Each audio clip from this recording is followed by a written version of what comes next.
All right, so again, welcome back here to this section, Python part 3. In this, we look at control flow. When I say control flow, what I mean by control flow is basically if loop, while loop, for loops, like how to write your if conditions, logical conditions, and for and while loops, which are optimized also.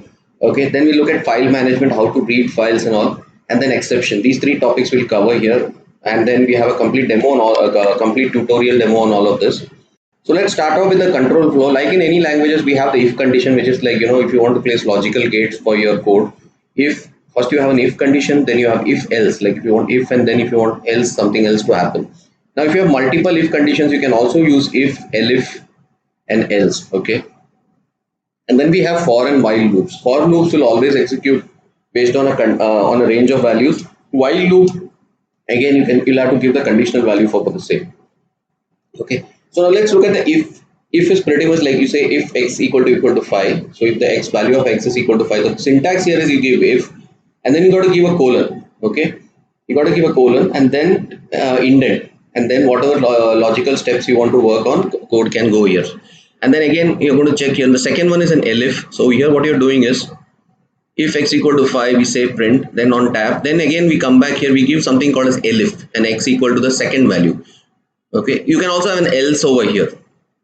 So even the elif and else will have to end with a colon. Okay, so this is a basic if statement which is covered in detail in the code.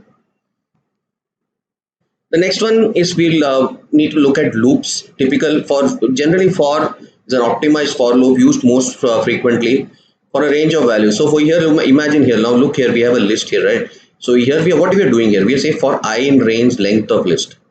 So when we say length of list, it is going to return how much? It's going to return 5. So this is going to happen 5 times. So it's going to print 0, 1, 2, 3, 4 because the index starts with 0. Okay. But what it is going to print, sorry, is 1, 2, 3, 4, 5 because even though index starts with 0, it will do like for 4, 0, 1, 2, 3, 4, the value of which is 1, 2, 3, 4, 5. Okay. Now again, if you now another way to write a for is you directly say how many times you want to run it. If you say range 0 to 10, it will run 10 times.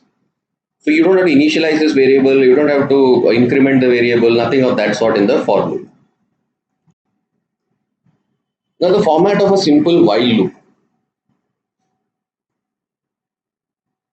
How does a simple while loop work? So basically you'll have to initialize and say like two conditions. Now let's say I is less than m. Now you want to print a value I. So this is going to keep on increment 0, 1, 2, 3, 4. So once it reaches 4, it is going to stop. Couple of things you can do is you can add a break over here. If you add a break, it will completely exit the loop and not go back.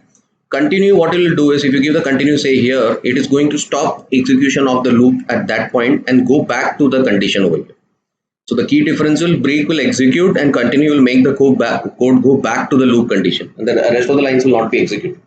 But if the next condition matches, it will execute.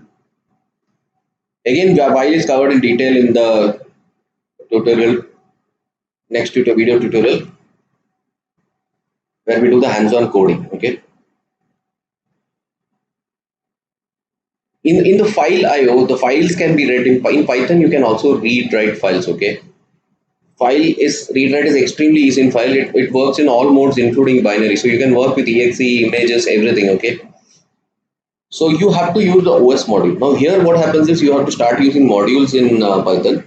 Libraries say that there are a lot of Python libraries which are out of the box, so which is available. So you say import OS module, and you have to give the file pointer, which is say f is equal to open, file name, comma, the mode in which it runs, whether it is read, write, append. Okay. So as usual, we have the detailed video on this as to how to run this. But the basic concept you need to know, like the file IO uses OS module, and you can open it in various modes. So let's look at the various modes that are available. A whole range of modes are available: reads, read only, read binary format, write. If you want to write to a file, opens in write, overwrites the file, trivially exists.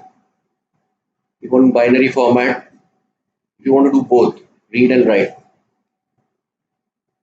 Different from the sense that it overwrites the previous file if one exists, whereas R plus doesn't overwrite, it creates a new file if no file exists. But even though it will point it to the beginning of the file, it will not overwrite the file. So these are the various modes you have.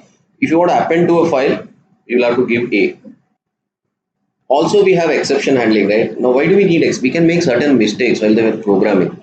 The Python program, as soon as if you don't handle the error, if it comes across a runtime error or something, logical error or something, it will exit. So there are two types. One is syntax error. You could have written something wrong, which gets caught in compilation, and the second one is logical error, which could be like 2 divided by 0 divide or invalid null value or something. You're not covered. It file does not exist. So basically, you'll have to use try catch block like in any other programming language to handle it.